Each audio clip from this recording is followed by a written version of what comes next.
மற்றும் எழுதப்பட்ட ஆதாரங்கள் நிறைய லிஸ்ட் அவுட் ஆயிருக்கும். பண்டைய கால வரலாறுக்கு நிறைய புத்தகங்கள் இருக்கு. ஆனா எல்லாமே 1500வது வருடத்துக்கு பிறகுதான் நமக்கு கிடைச்சிருக்கு.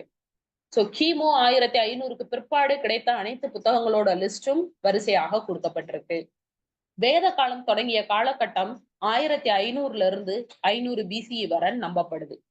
சரிங்களா? சோ இந்த 1500வது காலகட்டத்தில இருந்து புத்தகங்கள், அதாவது வரலாறுகள் எழுதப்பட்டும், குறிக்கப்பட்டும் வந்துகிட்டு இருக்குன்னு சொல்றாங்க. இதுலயும் குறிப்பிட்டு சொல்லணும் அப்டின்னா, ஒரு அரண் 800ல இருந்து ஒரு 600 வருடங்கள்னு ஞாபகம் வச்சுக்கோங்க. சரிங்களா? சோ 800 டூ இந்த 700 பிசிஇ, அதாவது முதல் 500 வருடங்கள் வெறும் வாய்மொழியாக மட்டுமே வரலாறு இருந்ததாக குறிப்பிடப்படுது. சரிங்களா? சோ இந்த முதல் 500 வருடங்கள் வாய்மொழி வரலாறானது பிற்பாடு இந்த 700, 800 இந்த பிசிஇ வரும்பொழுது எழுத்து முறையில் எழுதப்பட்டதாக சொல்றாங்க. வேதங்களாக இருந்தா கூட உடனடியாக அவர்கள் எழுதல. சோ அந்த காலகட்டத்துல இருந்து வாய்மொழியாக அந்த விஷயங்கள பாஸ் பண்ணிட்டே வராங்க. அந்த வந்த விஷயங்கள ரெக்கார்ட் பண்ணதுக்கு வந்துட்டு அவங்களுக்கு ஒரு 600ல இருந்து 700 வருடம் ஆச்சு அப்படின்னு சொல்லி குறிப்பிடப்படுது. முதன்மையாகவே எழுதப்படல. ஆனா எழுதப்பட்ட அந்த 700 வருடங்களுக்கு பிற்பாடு எழுதப்பட்ட விஷயங்கள் 800 வருடங்களுக்கு முன்னாடி இருந்து என்னெல்லாம் நடந்துச்சுன்னு ரெக்கார்ட் பண்ணிக்கிட்டே வந்ததாக சொல்றாங்க.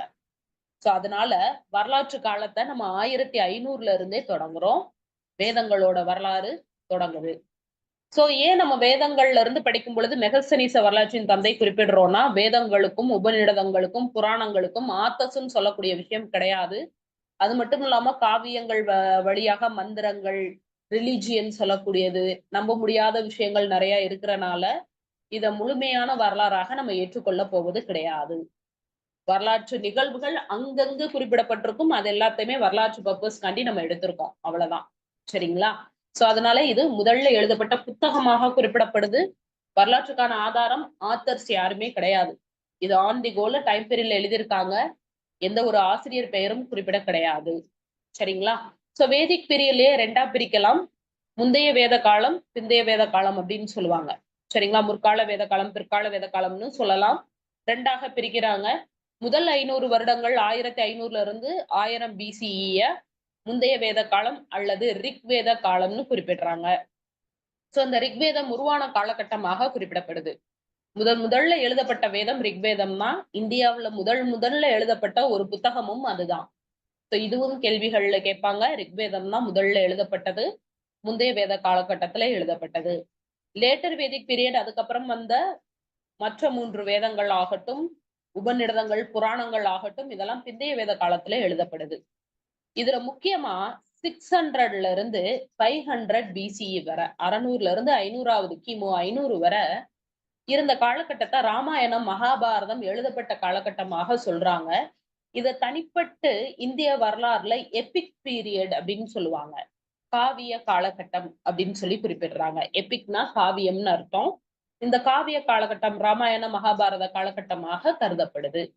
சோ ராமாயண, மகாபாரதம் எந்த காலகட்டத்துல எழுதப்பட்டது அப்படின்னு கேட்டா, இந்த வருடங்களை ஞாபகம் வச்சுக்கோங்க. 600 to 500 பிசிஇ. சரிங்களா?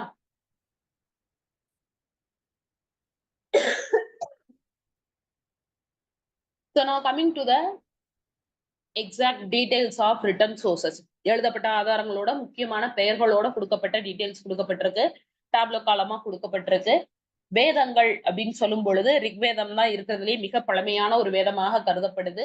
அதுல யஜுர் வேதம், சாம வேதம், அதர்வ வேதம் சொல்லக்கூடிய மற்ற 3 வேதங்களும் இருக்கு. ஸோ டோட்டலா பார்த்தோம் அப்படின்னா 4 வேதங்கள் வந்து அவைலபிளா இருக்கு. இது 1500ல இருந்து 500 பிசிஇ வரை எழுதப்பட்டதாக கருதப்படுது. இந்த வேதங்கள் எல்லாம் சமஸ்கிருத மொழியில தான் எழுதப்பட்டிருக்கு. அது மட்டும் இல்லாம வேத காலத்தை சேர்ந்தவை.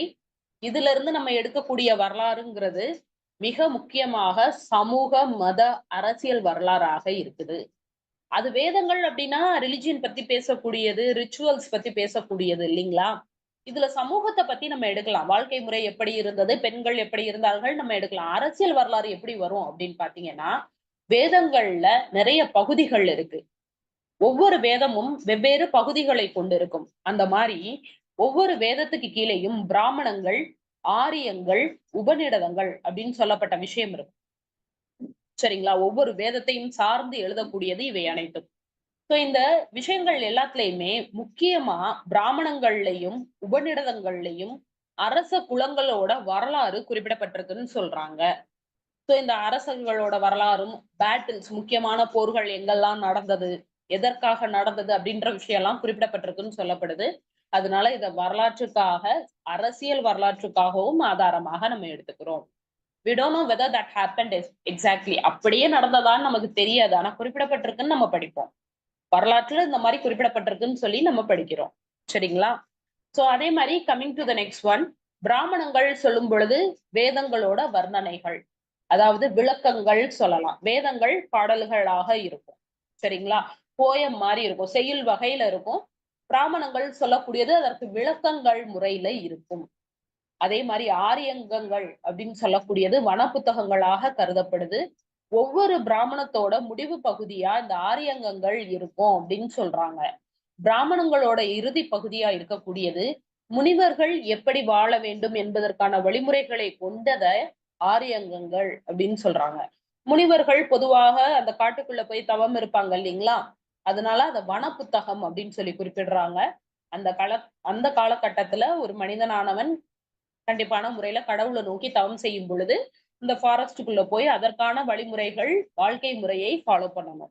அதனால இத வனப்புத்தகம் அப்படின்னு சொல்றாங்க.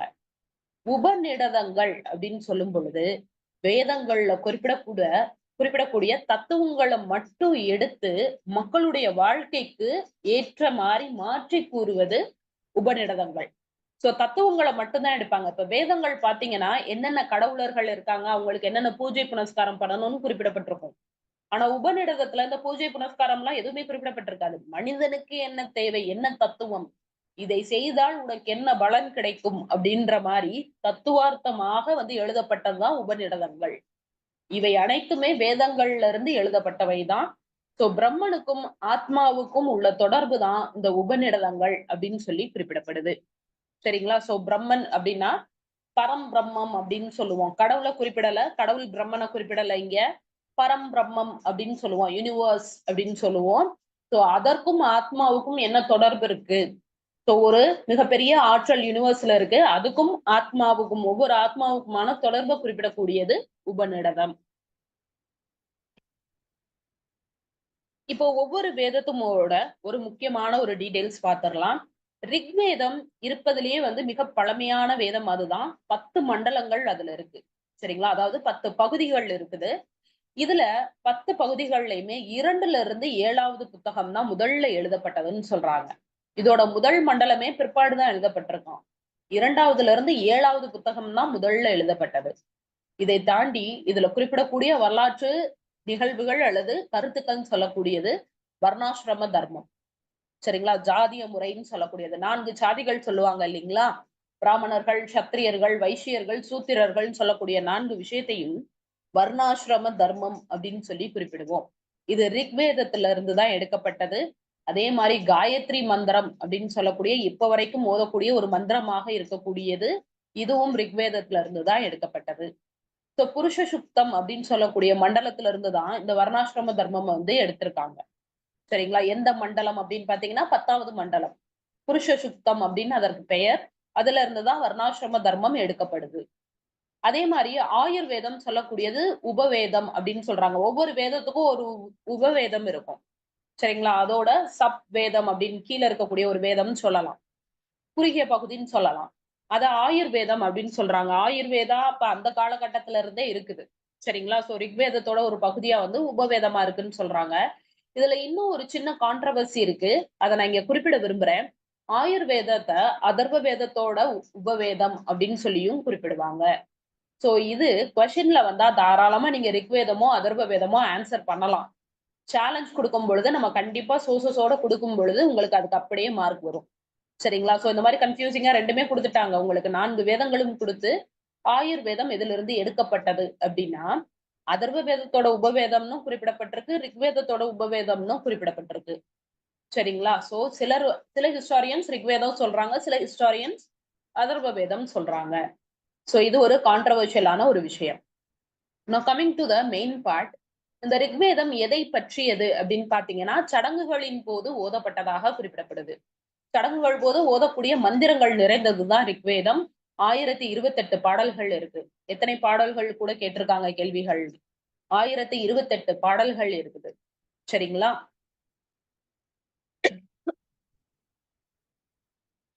யஜுர்வேதம் இது சடங்குகள், தயாரிப்புகளை விளக்குகிறது. ஒரு சடங்கு பண்றோம்னா, அதுக்கான முன்னேற்பாடுகள் இருக்கும் இல்லீங்களா? எப்படியெல்லாம் அந்த சடங்குக்கான முன்னேற்பாடுகள் பண்ணணும் அப்படின்னு எக்ஸ்பிளைன் பண்றது தான் யஜுர்வேதமாக இருந்தது. இந்த யஜுர், சாம, அதர்வ வேதம் பிற்கால வேத காலத்துல எழுதப்பட்டது. அதனால முப்பெரும் வேதங்கள் அப்படின்னு அழைக்கப்படுது. அதாவது ட்ரியோ அப்படின்னு சொல்லி குறிப்பிடுறாங்க. 3 வேதங்களும் ஒரே காலகட்டத்துல எழுதப்பட்டதாக குறிப்பிடப்படுது. அதர்வ வேதம் மட்டும் இந்த காலகட்டத்தின் பிற்பாடு எழுதப்பட்டது. சரிங்களா? கடைசியாக எழுதப்பட்ட வேதம் அதர்வ வேதம் தான். அந்த யஜுர்வேதம் தயாரிப்புகள், அதாவது முன்னேற்பாடுகளை குறிப்பிடக்கூடியது. இதோட உபவேதம் தனுர்வேதம் சொல்லக்கூடியது. தனுர், தனுஷு அப்படின்னா அந்த ஆரோ சொல்லுவோம் இல்லைங்களா? அம்பு மற்றும் வில்லை குறிப்பிடும்.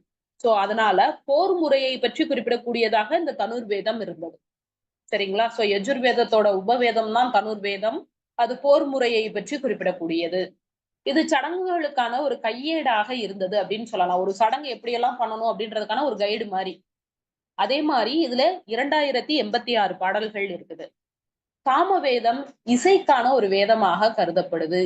இசை தொடங்கியது இந்த சாம வேதத்துல இருந்து தான் குறிப்பிடுறாங்க. ஓதல் பாடல்கள், யாகத்தின் பொழுது பாடப்படும் பாடல்கள் இருக்கக்கூடிய ஒரு வேதம். இதோட உபவேதம் கந்தர்வ வேதம் என அழைக்கப்படுகிறது. இந்த கந்தர்வ வேதம் முழுவதுமாக கலை மற்றும் இசையை பற்றியது. சரிங்களா? கலைனா நாட்டியமாகட்டும், மற்ற விஷயங்களாகட்டும், இத பத்தி எல்லாம் பேசக்கூடியது இந்த கந்தர்வ வேதமாக இருக்குது. சாம வேதத்தோட உபவேதம். 1875 பாடல்கள் இருக்குது.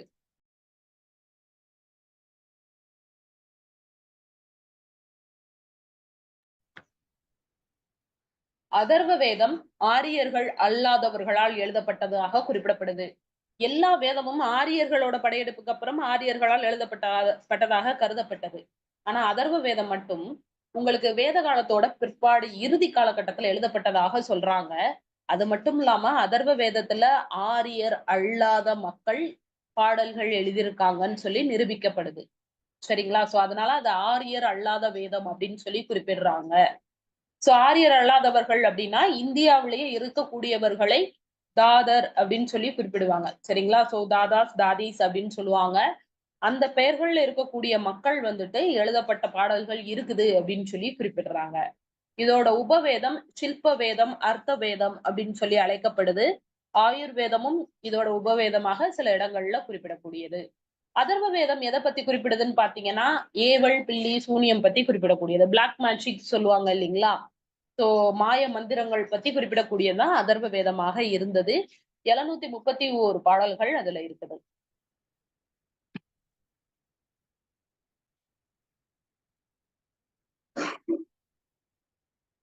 இப்ப வேதாங்கங்கள் அப்படின்னு சொல்லும் பொழுது, வேதங்கள்ல இருக்கக்கூடிய உறுப்புகளாக அழைக்கப்படுவது வேதாங்கங்கள். அதாவது ஒரு வேதத்துக்கு இப்ப ஒரு பூஜையே பண்றாங்க அப்படின்னா, அதற்கான நல்ல நேரம் பார்ப்பாங்க, நல்ல இடம் பார்ப்பாங்க இல்லைங்களா? இந்த மாரி சில சில விஷயங்கள் பார்ப்பாங்க. அதற்காக அவங்க ரெஃபர் பண்ணக்கூடிய இடம் தான் இந்த வேதாங்கங்கள் சொல்லக்கூடியது. வேதாங்கங்கள் அப்படின்னு சொல்லும் பொழுது வேதங்களோட உறுப்புகள் சொல்றாங்க. ஒரு வேதத்தோட விஷயங்கள செய்யும் பொழுது இந்த வேதாந்தங்கள ரெஃபர் பண்ணி அதன்படிதான் வந்து செய்யற மாரி இருக்கும். வேதத்துல இருந்து வந்ததுதான் வேதாந்தங்கள். இலக்கணம் மற்றும் தத்துவ பணிகளை பத்தி குறிப்பிடக்கூடியது வேதாந்தங்களாக குறிப்பிடக்கூடியது. சூத்திரங்கள், சூத்திரர்கள் கிடையாது, சூத்திரங்களால் செய்யப்பட்டது. சூத்திரங்கள் சொல்லும் பொழுது பாடல்களை சூத்திரங்கள் அப்படின்னு சொல்லுவாங்க. சூத்திரங்களால் செய்யப்பட்டது குறுகிய அறிக்கைகள சூத்திரங்கள் சொல்லுவாங்க. மிகப்பெரிய பாடலா இல்லாம குறுகிய அறிக்கையா இருக்கும். ஒரு 4, 5 லைன்ல முடிஞ்சிருக்கும். அதனால அது சூத்திரம்னு சொல்லி சொல்றாங்க. சரிங்களா? ஃபார்முலா மாரி ஒரு 2, 3 லைன்குள்ள முடியுதுன்றனால சூத்திரங்களாக கருதப்படுது. இதுல 6 வேதாங்கங்கள் ரொம்ப முக்கியமான வேதாங்கங்களாக குறிப்பிடப்படுது. சிக்ஷா அப்படின்னு சொல்லக்கூடியது ஒலிப்பு முறை. சரிங்களா? சவுண்ட் பத்தியது. கல்பசூத்ரான்னு சொல்லக்கூடியத 4 பிரிவா பிரிக்கிறாங்க. இது சடங்கு அறிவியலை பத்தியது. பூஜை புனஸ்காரம், சடங்குகள்லாம் இருக்குன்னா, அதற்கு அறிவியல் பூர்வமான விஷயங்கள குறிப்பிடக்கூடியது கல்பசூத்ரா. அதே மாரி ஜோதிஷான்னு சொல்லக்கூடியது நம்ம ஜோதிடம் சொல்றோம் இல்லைங்களா? வானியல் பத்தியது. கோள்கள் பத்தி, இது பத்தி எல்லாம் பேசக்கூடியதாக இருக்கும். வியாக்கரணம் அப்படின்னு சொல்லக்கூடியது வியாக்கியானம் பேசாத அப்படின்னு சொல்லுவாங்க. அதாவது ரூல்ஸ் ரெகுலேஷன் பேசுறது. ஒரு மொழிக்கான ரூல்ஸ்ன்னு சொல்லக்கூடியது இலக்கணம் தான் இல்லைங்களா? அப்படி ஞாபகம் வச்சுக்கோங்க. வியாக்கரணம் அப்படின்னு சொல்லக்கூடிய வேதாங்கம் இலக்கணத்தை பத்தி குறிப்பிடக்கூடியது. நிருக்தம் அப்படின்னு சொல்லக்கூடியது சொற்பொழிவை பத்தி குறிப்பிடக்கூடியது. அதே மாதிரி சந்தம் சொல்லக்கூடியது அளவீடுகள் பத்தி குறிப்பிடக்கூடியது. சோ இதுல குறிப்பிடத்தகுந்து சொல்லணும் அப்படின்னா, முதல்ல 0 வந்து ஆரியப்பட்டா தான் கொண்டு வந்தாரு அப்படின்னு சொல்றோம் இல்லைங்களா? அதுக்கான எக்ஸ்பிளனேஷன் அவர் தான் குடுத்தாரு. ஆனா சந்தம் அப்படின்னு சொல்லக்கூடிய இந்த ஒரு வேதாங்கத்திலேயே 0க்கான அடிப்படை குறிப்பிடப்பட்டிருக்குன்னு சொல்றாங்க. 0 கான்செப்டுக்கான அடிப்படை குறிப்பிடப்பட்டிருக்கு. சந்தம்ங்கிறது அளவீடுகள் பத்தினது. யாக குண்டம்லாம் வைக்கிறாங்கன்னா, எந்த சென்டிமீட்டர், எந்த மில்லிமீட்டர்ல அத வந்து கட்டணும் அப்படின்ற விஷயம் எல்லாமே சந்தத்துல தான் இருக்கும். சந்த வேதாங்கத்துல இருக்கும். சோ அதுல 0வோட பேஸும் இருக்குது அப்படின்னு சொல்லி குறிப்பிடுறாங்க. சோ இதுல இந்த கல்பசூத்திரம் அப்படின்னு எடுத்துக்கிட்டோம் அப்படின்னா, இதுல 2 கன்ஃப்யூஷன் வரும். என்ன விஷயம் பாத்தீங்கன்னா, இதே பெயர்ல சமண மதத்துல ஒரு புத்தகமும் இருக்கு. கல்பசூத்திரம் 4 பகுதிகளாக இருக்கு. சடங்கை பத்தியதுன்னு சொல்லிட்டு ஏற்கனவே சொல்லியாச்சு. இதுல சமண மதத்திலயும் இதே பெயர்ல ஒரு புத்தகம் இருக்குது. அது சடங்குகளை பற்றி கிடையாது. மகாவீரரோட போதனைகள் பற்றியது. சரிங்களா? சோ மகாவீரரோட போதனைகள் பற்றியது சமண மதத்துல கல்பசூத்திரம் தான் அழைக்கப்படுது. பத்ரபாகுன்னு சொல்லக்கூடிய சமண துறவியால எழுதப்பட்டது. சரிங்களா? சோ பத்ரபாகுவால எழுதப்பட்டது கல்பசூத்திரம். இது வந்து நம்மளோட இந்த வேதத்துல இருந்து உருவான கல்பசூத்திரத்தோட எந்த தொடர்பும் கிடையாது. சோ வித்தியாசம் புரிஞ்சுக்கோங்க. நான் கமிங் டு கல்பசூத்திரங்கள். கல்பசூத்திரங்கள் 4 வகையாக பிரிக்கப்படுது. ஸ்ரௌத்த சூத்திரம், பலிச் சடங்குகள். அதாவது அந்த பலிபீடம் யாகத்துல வந்து சாக்ரிஃபைஸ் குடுப்பாங்க இல்லீங்களா? அத வந்து ஸ்ரௌத்த சூத்திரம் சொல்றாங்க. பலிபீடம்னா விலங்குகள பலியிடுறது மட்டும் கிடையாது. சாக்ரிஃபைஸ் குடுக்குறது. யாகத்துல வந்துட்டு அந்த நெருப்புக்கு வந்துட்டு நெய் ஊத்துறதாகட்டும், சில விஷயங்கள்லாம் வந்து அதுல போடுவாங்க இல்லீங்களா? இது எல்லாமே சௌத்ர சூத்திரம் அப்படின்னு தான் சொல்றாங்க. கிரிய சூத்திரம் அப்படின்னு சொல்லக்கூடியது, கிரியா அப்படின்னா வீடுன்னு அர்த்தம். சோ உள்நாட்டு அல்லது வீட்டுக்குள் நடக்கக்கூடிய சடங்குகளை கிரிய சூத்திரம் அப்படின்னு சொல்லி குறிப்பிடுறாங்க. தர்ம சூத்திரம் வாழ்க்கையுடைய நடைமுறைகளை குறிப்பிடக்கூடியது தர்ம சூத்திரம். தர்மம் அந்த பேரு கெட்டதுமே கண்டிப்பா நமக்கு தெரியும். தர்மத்தை பத்தி பேசக்கூடியது. சுலுவ சூத்திரம் தீ பலிபீடங்களின் அளவீடுகள் பத்தி குறிப்பிடக்கூடியது. எந்த அளவீடுகள்ல அது இருக்கணும் அப்படின்னு சொல்லி குறிப்பிடக்கூடியது சுலுவ சூத்திரமாக இருக்குது. நான் coming to the next topic புராணங்கள். புராணங்கள் அப்படின்னு சொன்னாலே நமக்கு நல்லாவே தெரியும். விஷ்ணு புராணம், சிவன் புராணம் நிறைய நம்ம கேள்விப்பட்டிருப்போம். புராணங்கள் சொல்லும் பொழுது கடவுளர்கள் பத்தியும், அதே மாரி அதோடு இணைந்து வாழ்க்கை முறை பற்றியும் கூறக்கூடியது புராணங்களாக இருக்குது.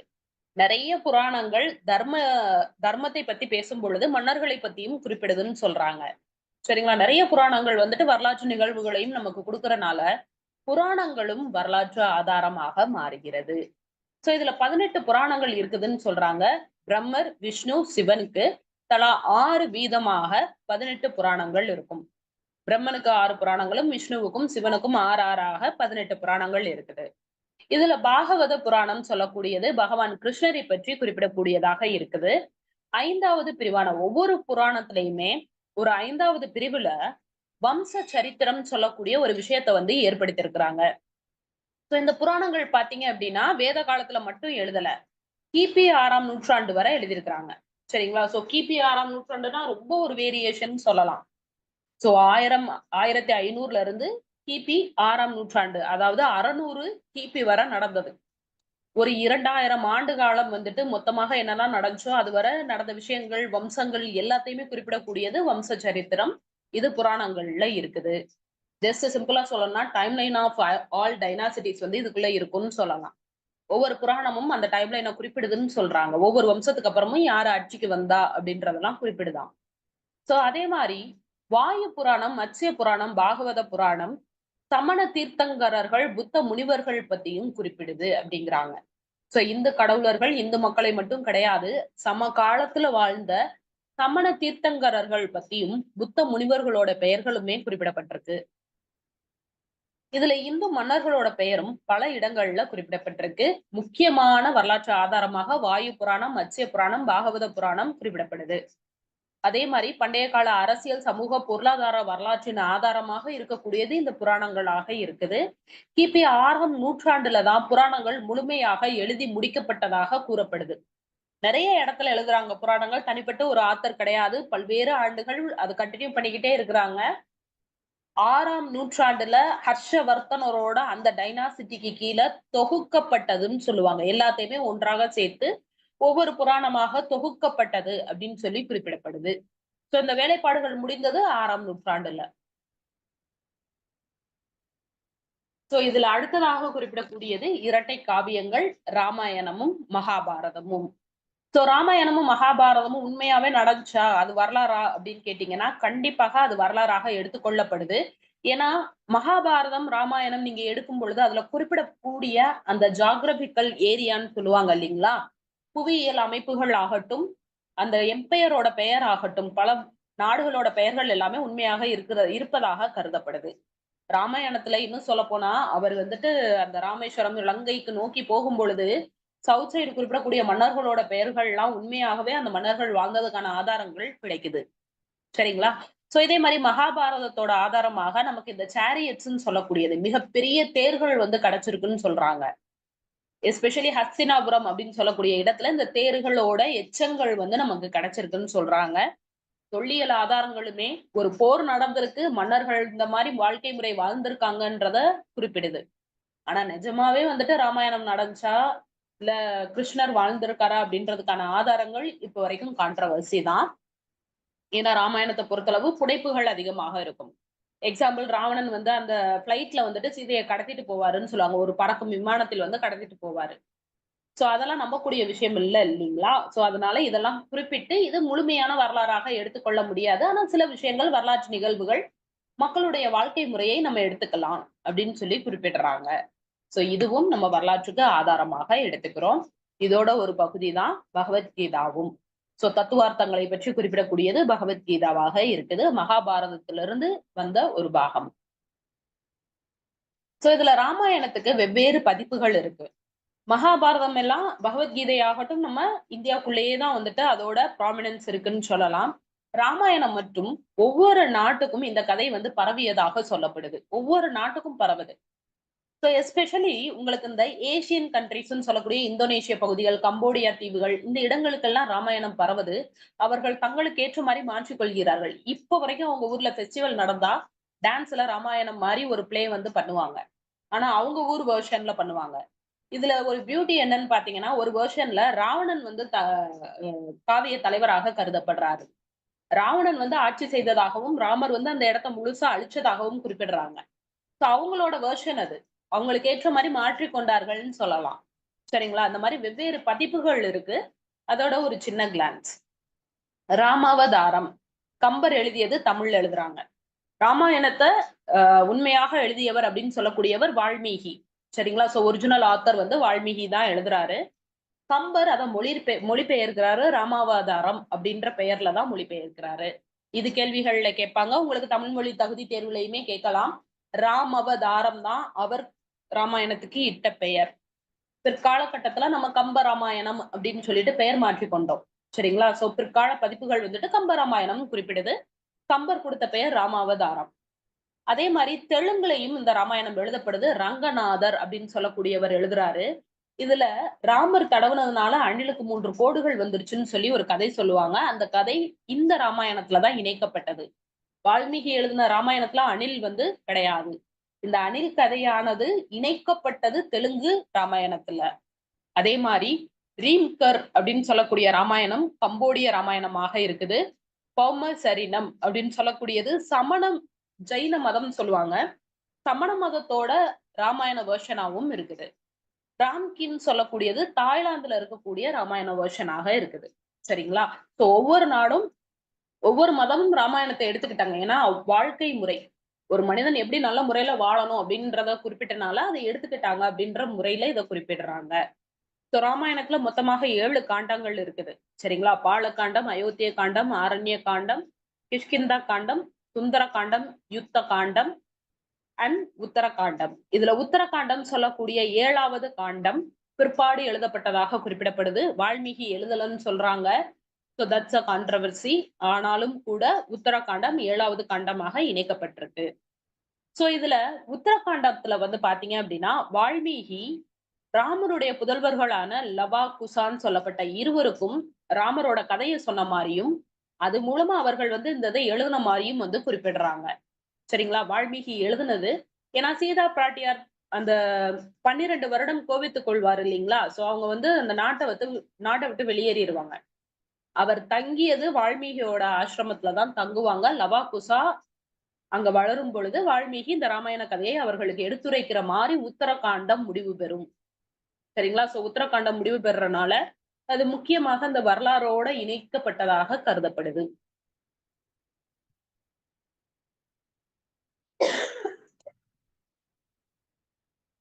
சோ தர்ம சூத்திரங்கள் அப்படின்னு சொல்லக்கூடிய தர்ம சாஸ்திரங்கள் அப்படின்னு சொல்லக்கூடியது சட்டங்களையும் நீதிகளையும் பத்தி குறிப்பிடக்கூடியது. ஒரு மனிதனுடைய வாழ்க்கை எந்த நீதி நெறிகளை வந்து ஃபாலோ பண்ணணும்னு சொல்றது தர்மசாஸ்திரம் அப்படின்னு சொல்றோம். முதல் முறையாக மதம் சாராமல் கடவுளை பத்தி பேசாம மனுஷன் எப்படி வாழணும்னு பேசின ஒரு விஷயம். செக்யூலர் அப்படின்னு சொல்லுவோம் இல்லைங்களா? மத சார்பற்ற நூல். இந்தியாவில் எழுதப்பட்ட முதல் மத சார்பற்ற நூல் தர்மசாஸ்திரம். சோ இதுக்கு ஆத்தர்னு குறிப்பிட்டு சொல்லக்கூடியவர்கள் மிக பெரும் அளவுல கிடையாது. நிறைய தர்ம சாஸ்திரங்கள் இருக்கு. இதுல மனுஸ்மிருதி, மனு எழுதிய மனுஸ்மிருதின்னு சொல்லக்கூடியது ரொம்ப முக்கியமான ஒரு விஷயம். சரிங்களா? சோ வாழ்க்கைன்னு சொல்லும் பொழுது ஒரு மன்னர் எப்படி இருக்கணும், வாழ்க்கை எப்படி இருக்கணும், கோல்ஸ் எப்படி எல்லாம் அச்சீவ் பண்ணணும்னு சொல்லப்பட்ட ஒரு விதிகள் குறிப்பிடப்பட்டது. இந்த ஸ்மிருதின்னு சொல்றாங்க, தர்ம சாஸ்திரம்னு சொல்லப்படுது. சோ இதுல வாழ்க்கையில 4 நிலைகள வந்து குறிப்பிடுறாங்க. ஒவ்வொரு மனிதனும் 4 நிலைகளாக அவருடைய வாழ்க்கையை பிரிக்கிறாங்க. பிரம்மச்சரியா, கிரகஸ்தா, வனப்பிரஸ்தா, சந்நியாசம். பிரம்மச்சரியம் கல்வி நிலை. சோ குழந்தையாக இருக்கும்போது அந்த குழந்தை பருவத்தை பிரம்மச்சரியம் சொல்றாங்க. திருமணமாகி குடும்ப வாழ்க்கைக்குள்ள நுழையும் பொழுது அது கிரகஸ்தா என அழைக்கப்படுது. வனப்பிரஸ்தா குடும்ப வாழ்வுல இருந்து கொஞ்சம் கொஞ்சமாக தன்னை துரத்தல் நிலைக்கு கொண்டு செல்வதை வந்து வனப்பிரஸ்தான்னு சொல்றாங்க. அதே மாதிரி சந்நியாசம் முழுமையாக துறவு கொள்வதை சந்நியாசம் சொல்றாங்க. ஒவ்வொரு மனிதனும் துறவை நோக்கியே அவனுடைய வாழ்க்கை இருக்க வேண்டும். கடவுளை நோக்கியே அவன் வந்து தவத்துல இருக்க வேண்டும் அப்படின்னு சொல்லி குறிப்பிடக்கூடியது இந்த நூல்கள். சோ இதை தாண்டி இந்த காலகட்டத்துல எழுதப்பட்ட மற்ற நூல்கள் சொல்லக்கூடியது யாஸ்கருடைய நிருக்தம். யாஸ்கர்ன்னு சொல்லக்கூடிய ஒருவர் வந்து நிருக்தம் சொல்லக்கூடியதை எழுதியிருக்கிறாரு. இது சமஸ்கிருத வேத சொற்களோட விளக்கம். ஒரு டிக்ஷனரி மாதிரி ஒவ்வொரு வார்த்தைக்கும் விளக்கம் கொடுத்திருப்பாங்க. சரிங்களா? சோ யாஸ்கரோட புத்தகம். அதே மாதிரி இலக்கணம், சமஸ்கிருத மொழியோட இலக்கணம். நமக்கு தமிழுக்கு எப்படி தொல்காப்பியம் இருக்கோ அந்த மாதிரி சமஸ்கிருத மொழிக்கு இலக்கணம் இருக்குது. அதை எழுதியவர் பணினி, அசத்தியாயின்னு சொல்லக்கூடியது முதல் இலக்கண நூல். நமக்கு தொல்காப்பியர் எப்படியோ அந்த மாதிரி பணினி சமஸ்கிருத மொழி. சரிங்களா? சோ அசத்தியாயின்னு சொல்லப்பட்ட ஒரு புத்தகம் எழுதுறாரு. மொழியியலின் தந்தை என அழைக்கப்படுகிறார். சமஸ்கிருத இலக்கணம் பத்தியது அக்கால சமூக அரசியல் தகவல்களை கூட குறிப்பிடக்கூடிய ஒரு நூலாக இருக்கக்கூடியதுதான் இந்த அசத்தியாயி. சரிங்களா? சோ முதல் இலக்கண நூலுன்றனால மொழியியலின் தந்தை அப்படின்னு சொல்லி அழைக்கப்படுறாரு. சோ மொழிகள்னு சொல்லும் பொழுது சமஸ்கிருதத்தை முதல்ல சாம்கிருட்டா அப்படின்னு சொல்லிதான் குறிப்பிடுறாங்க. சுத்திகரிக்கப்பட்ட அல்லது பூரணப்படுத்தப்பட்ட மொழின்னு குறிப்பிடக்கூடியது. மேல் வகுப்பு மக்கள் மட்டுமே யூஸ் பண்ண ஒரு லாங்குவேஜ் தான் சமஸ்கிருதம். பிராகிருதம் சொல்லக்கூடிய இன்னொரு மொழியும் இருந்திருக்கு. அதாவது பாலி, மகாராஷ்டிரி, சௌரசேனின்னு சொல்லக்கூடிய மற்ற மொழிகள் உருவாவதற்கு அடிப்படையாக இருந்த ஒரு மொழி பிராகிருதம். இது இயற்கையாக உருவான ஒரு மொழியாக கருதப்படுது. சரிங்களா? அதே மாதிரி லோக்கல் லாங்குவேஜ்ன்னு சொல்லக்கூடியது கீழ்த்தட்டு மக்கள் பேசிய பாஷைகளை புட்ட பாஷா, பைசகி அப்படின்னு சொல்லி குறிப்பிடுறாங்க. இதை எழுதியவர் இத பத்தி ஒரு நூலா எழுதியவர் வந்துட்டு மொழிகளை பத்தி நூல்கள் எழுதியவர் வந்துட்டு குணாத்தியாயர்ன்னு சொல்லக்கூடிய ஒருவர் பிரிகத் காதான் ஒரு நூல் எழுதுறாரு. அதுல புத்த பாஷா பைசெகிங்கிறது கீழ்த்தட்டு மக்கள் பேசிய மொழி. மிகவும் அந்த சான்ஸ்கிரிட் லெவலுக்கு ரொம்ப ஸ்டாண்டர்டைஸ் மொழி கிடையாது அது அப்படின்னு சொல்லி குறிப்பிடுறாங்க. சரிங்களா? சோ இதெல்லாம் லோவர் செக்ஷன்ஸ் லாங்குவேஜ்னு சொல்லக்கூடியது. Now coming to the commentaries on this one. Commentaries எல்லாம் என்னென்னு பாத்திரலாம். பணினி எழுதிட்டாரு இல்லைங்களா? அதுல கமெண்ட்ரி எல்லாம் நிறைய எழுதுறாங்க. அதுல ஒண்ணுதான் மகாபாஷ்யம். பணினி எழுதியது கிட்டத்தட்ட கிமு 6வது நூற்றாண்டு. 400 ஆண்டுகள் பிற்பாடு பதஞ்சலி முனிவர் என்ன பண்றாரு அப்படின்னா மகாபாஷ்யம் சொல்லக்கூடிய ஒரு கமெண்ட்ரி பணினியோட நூல் மேல ஒரு எழுத்து எழுதுறார். சரிங்களா? சோ ஒரு விளக்கம் எழுதுறார். அதே மாதிரி இன்னொரு நூலும் எழுதுறாரு, யோக சாஸ்திரம் அப்படின்னு சொல்லக்கூடிய நூல். யோகாவை பத்தி குறிப்பிடக்கூடியது. சோ அதனால இவரை யோகாவின் தந்தை அப்படின்னு சொல்லி குறிப்பிடுறோம். சரிங்களா? ஃபாதர் ஆஃப் யோகான்னு சொல்றோம். புஷ்யமித்ர சுங்கருடைய காலகட்டத்துல இவர் வாழ்ந்தாருன்னு சொல்லி நம்பப்படுது. சரிங்களா? சோ இப்ப வரைக்கும் இதுதான் உண்மையாக நம்பப்படுது. அதே மாதிரி இன்னொரு கமெண்ட்ரியும் ரொம்ப ஃபேமஸ் ஆனது 7வது நூற்றாண்டுல இன்னும் ஒரு 400 ஆண்டுகள் பிற்பாடு எழுதப்பட்டது. 400, 500 ஆண்டுகள் தள்ளி பாசிக விருத்தின்னு சொல்லி இன்னொரு புத்தகம் பணினியோட படைப்பு மேல விளக்கமாக எழுதப்படுது. இத பனாரஸ் வர்ணனை அப்படின்னு சொல்லி குறிப்பிடுறாங்க.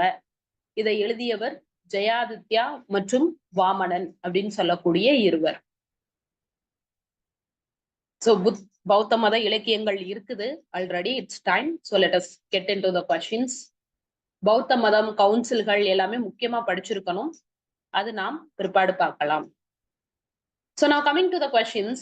கீழ்கண்டவர்களில் அஷ்டத்யாயிக்கு விளக்கம் எழுதாதவர் யார்?